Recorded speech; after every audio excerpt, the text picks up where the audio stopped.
My name is Emily. I'm a student physical therapist at Campbell University, and today I will be demonstrating the active and passive detonification manual therapy technique to the piriformis muscle.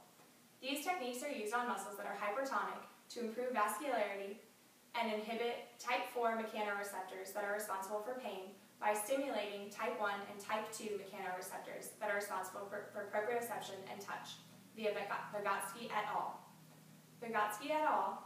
Also found manual therapy to be associated with the release of endogenous opioids in the brain, causing an analgesic effect to the muscle being worked on.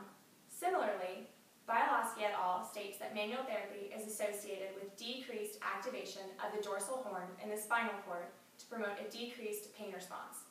There is also decreased activation in areas of the brain, including periaqueductal gray, responsible for central pain processing.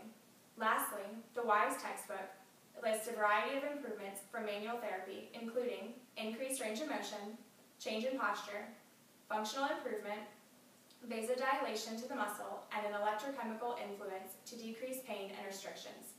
Specifically, the passive pump increases venous return, and the active pump increases arterial flow. To do the technique, you must first know the origin and insertion of the piriformis along with the direction of the muscle fibers. The fibers of the piriformis runs from the origin at the anterior sacrum to the insertion at the greater trochanter. For both passive and active techniques, the applied pressure will be running parallel with the fibers. To perform the active and passive pump technique to the piriformis muscle, you need to start with your patient in prone. Locate the piriformis by palpating the greater trochanter, and then internally and externally rotate the hip, and you should be able to feel the muscle fire under your hand. For the passive pump, start with the piriformis shortened, so maximally externally rotated.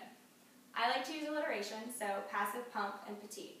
Apply your pressure parallel towards midline as you passively move into internal rotation. While you're moving, gradually release your pressure and only move in the patient's pain-free range. You continue this technique along the length of the muscle, and you'll start to feel the muscle relax. For the active pump technique, start with the piriformis lengthened in internal rotation. Like before, you apply your pressure parallel along with the fibers, and then move towards midline as you have your patient assist you 10 to 20%, moving into external rotation. Return to start, and do it again until you feel results.